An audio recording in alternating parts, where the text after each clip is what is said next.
At that very moment, while he was still speaking, Judas, one of the 12, arrived with a great crowd, armed with swords and clubs, sent by the Jewish leaders.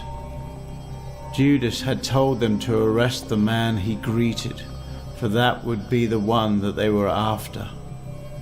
So now Judas came straight to Jesus and said, "Hello, Master," and embraced him in a friendly fashion. And Jesus said, "My friend, go ahead and do what you have come for." And then the others grabbed him. One of the men with Jesus pulled out a sword and slashed off the ear of the high priest's servant. "Put away your sword," Jesus told him. "Those using swords will get killed. Don't you realize that I could ask my Father for thousands of angels to protect us, and he would send them instantly? But if I did, how would the scriptures be fulfilled that described what is happening now?" And then Jesus spoke to the crowd.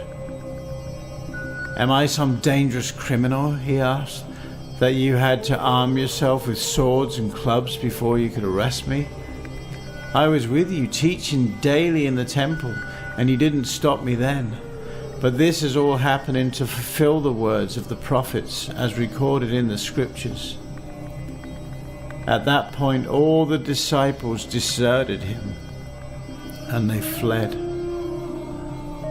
And then the mob led him to the home of Caiaphas the high priest, where all the Jewish leaders were gathering.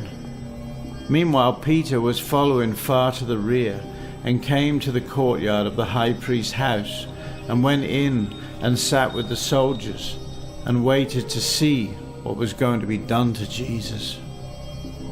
The chief priests, and in fact the entire Jewish Supreme Court, assembled there and looked for witnesses who could lie about Jesus in order to build a case against him that would result in a death sentence.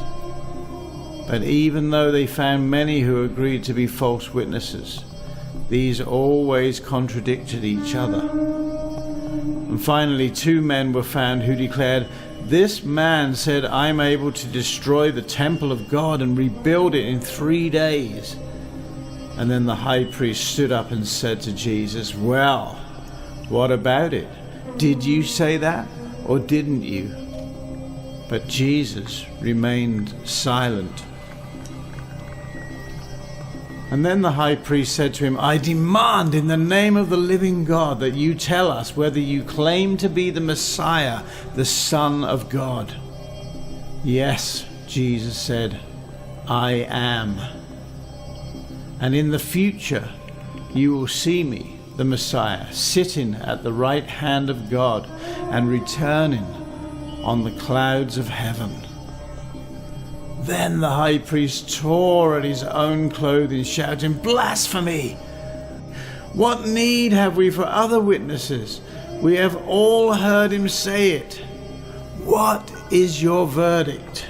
And they shouted, "Death! Death! Death!" And then they spat in his face and struck him, and some slapped him, saying, "Prophesy to us, you Messiah. Who struck you that time?" Meanwhile, as Peter was sitting in the courtyard, a girl came over and said to him, "You were with Jesus, for both of you are from Galilee." But Peter denied it loudly. "I don't even know what you're talking about," he angrily declared. Later, out by the gate, another girl noticed him and said to those standing around, "This man was with Jesus from Nazareth." And again Peter denied it, this time with an oath. "I don't even know the man," he said.